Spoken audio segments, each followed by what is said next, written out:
Hi అండి. అందరూ ఎలా ఉన్నారు? నేనైతే చాలా బాగున్నాను. మీరందరూ కూడా బాగుండాలని మనస్ఫూర్తిగా కోరుకుంటున్నాను. మరో మంచి వీడియోతో మీ ముందుకైతే వచ్చేసానండి. మనకైతే తెలుగు నూతన సంవత్సరం ఉగాది పండుగ రాబోతుంది కదండీ! ఉగాది పండగ కంటే ముందే ఇంటి మొత్తాన్ని కూడా నీట్‌గా శుభ్రం చేసుకొని ఉంచుకోవాలి. ఉగాది అంటే మనకి కొత్త సంవత్సరం ప్రారంభమవుతుంది కదండీ!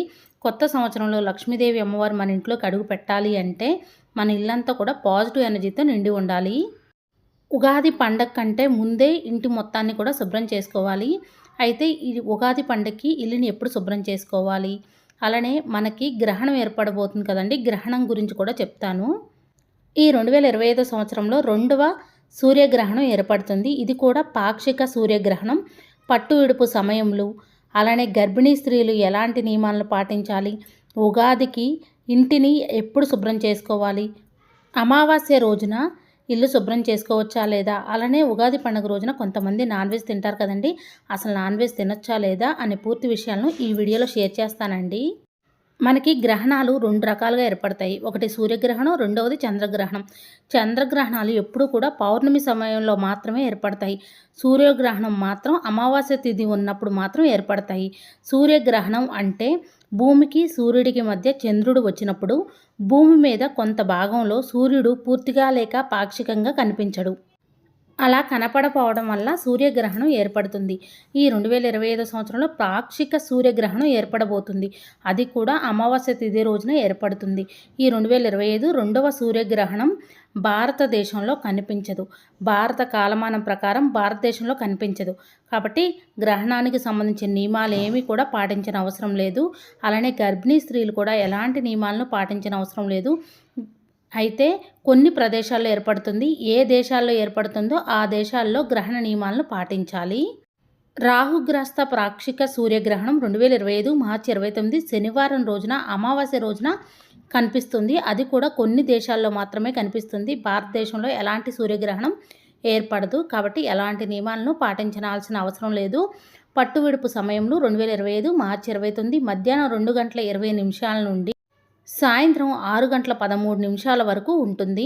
అయితే ఏ ఏ ప్రాంతాల్లో ఏర్పడుతుంది అంటే USA, Greenland, Ireland, France, England, Belgium, Netherland, Germany, Denmark, Norway, Sweden ఇలా కొన్ని దేశాల్లో అయితే ఏర్పడుతుంది.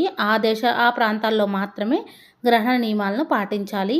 మన భారతీయులు ఎవరైనా అక్కడ ఉంటే ఆ నియమాలను పాటిస్తారు. మన భారతదేశంలో కనిపించదు కాబట్టి ఇక్కడ ఉన్న వాళ్ళు ఎవరు కూడా సూర్యగ్రహణానికి సంబంధించిన నియమాలను పాటించాల్సిన అవసరం లేదు. మనకి ఉగాది పండుగ 2025 సంవత్సరంలో ఎప్పుడు వచ్చిందంటే మార్చి 30 ఆదివారం రోజున వచ్చింది. మనకి ఎప్పుడైనా సరే నూతన సంవత్సరం ఉగాది పండుగకి ముందుగా కొత్త అమావాస్య వస్తుంది. ఆ కొత్త అమావాస్య రోజున మార్చి 29 శనివారం రోజున కొత్త అమావాస్య. ఈ కొత్త అమావాస్య రోజున లక్ష్మీదేవి అమ్మవారికి అలానే గ్రామ దేవతలకి తప్పకుండా పూజ చేసుకోవాలి. కొత్త అమావాస్య రోజున గ్రామ దేవతకి పూజ ఏ విధంగా చేయాలి, అలానే లక్ష్మీదేవి అమ్మవారికి పూజ ఏ విధంగా చేయాలో మన ఛానల్లో పూజ వీడియోస్ ఉన్నాయండి. ఇంట్రెస్ట్ ఉంటే చెక్ చేయండి. ఉగాది పండుగ రోజున ఏ దేవుణ్ణి పూజించాలంటే పూజా మందిరంలో చక్కగా పూజ చేసుకోండి. దేవుళ్ళు అందరూ ఉంటారు కాబట్టి అందరికీ పూజ చేసుకోవచ్చు. స్వామి అమ్మవార్లకైతే తప్పకుండా పూజ చేసుకోండి. నూతన సంవత్సరం కొత్త సంవత్సరం కాబట్టి అమ్మవారిని ఆహ్వానం పలుకుతూ అమ్మవారి దగ్గర మంగళకరమైన వస్తువులు, చిట్టి గాజులు, గోమతి చక్రాలతో పూజ చేసుకోండి. చాలా చాలా మంచిది. అయితే ఉగాది పండుగ రోజున ఉదయం వేళల్లో అంటే ముందు రోజు కానీ ఉగాది పండుగ రోజున కానీ గుమ్మానికి చక్కగా పసుపు రాసి కుంకుమ బొట్లు పెట్టి అమ్మవారి పాదాలను వేసుకొని అమ్మవారిని ఇంట్లోకి రమ్మని ఆహ్వానం పలకండి. అమ్మవారిని ఆహ్వానం పలికి ఆ తర్వాత పూజ చేసుకుంటే అమ్మవారు మన ఇంట్లో తిష్ట వేసుకొని కూర్చుంటారు. ఉగాది పండుగ రోజున కొత్త అమావాస్య రోజున ప్రతి ఒక్కరూ కూడా లక్ష్మీదేవి అమ్మవారిని పూజిస్తారు కదండి. అమ్మవారిని మన ఇంట్లోకి రమ్మని ఆహ్వానం పలకాలంటే మన ఇల్లంతా కూడా నీట్గా శుభ్రంగా ఉండాలి. అందుకనే ఇల్లు మొత్తాన్ని పూజా మందిరాన్ని నీట్గా శుభ్రం చేసుకోవాలి. అయితే నూతన సంవత్సరానికి స్వాగతం పలకడానికి ఉగాది కంటే ముందు రోజే ఇల్లు మొత్తం నీట్గా పెట్టుకోవాలి. ముందు రోజు అమావాస్య వచ్చింది కాబట్టి మంగళవారం, శుక్రవారం రోజున అమావాస్య రోజున మనం ఇల్లు క్లీన్ చేసుకోము. మంగళవారం రోజున, శుక్రవారం రోజున ఎట్టి పరిస్థితుల్లో క్లీన్ చేయకూడదు.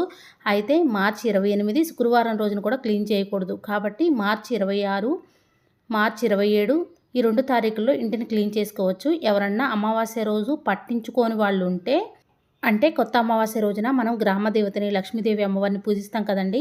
అలా పూజించిన వాళ్ళు ఎవరైనా ఉంటే మార్చి 29 శనివారం రోజున కూడా ఇల్లు క్లీన్ చేసుకోవచ్చు. అయితే కొత్త అమావాస్య రోజున పూజ చేసుకోవాలి అనుకునే వాళ్ళు మార్చి 26, మార్చి 27 తారీఖుల్లో మాత్రమే శుభ్రం చేసుకోవాలి. మంగళవారం రోజున, శుక్రవారం రోజున బూజులు దులపడం కానీ, ఇల్లు క్లీన్ చేయడం కానీ అస్సలు చేయకూడదు. ఉగాది పండుగ రోజున చాలా వరకు కూడా చాలామంది నాన్ వెజ్ తింటూ ఉంటారు. అయితే నాకు తెలిసినంత వరకు తినకూడదు అంటున్నారు. ఎందుకు అంటే మనం లక్ష్మీదేవి అమ్మవారికి పూజ చేసుకొని ఇంట్లోకి రమ్మని ఆహ్వానం పలుకుతాం కదా, అమ్మవారికి పూజ చేసుకొని నాన్ వెజ్ తినకూడదు కాబట్టి తినకూడదని చెప్తారు. అయితే మన పెద్దలు ఎలా పాటించారో మనం కూడా అలానే పాటించాలి. అంటే ప్రతి సంవత్సరం కూడా తినేవాళ్ళు తినొచ్చు. అయితే ఎవరిష్టం వాళ్ళదండి. నాన్ వెజ్ తినకపోతే మాత్రం మంచిది. ఉగాది పండగ కంటే ముందే ఇల్లు మొత్తం నీట్‌గా క్లీన్ చేసుకోవడం వల్ల మన ఇల్లంతా కూడా పాజిటివ్ ఎనర్జీతో నిండి ఉంటుంది. ముక్కోటి దేవతలు మన ఇంట్లోకి అడుగు పెడతారు.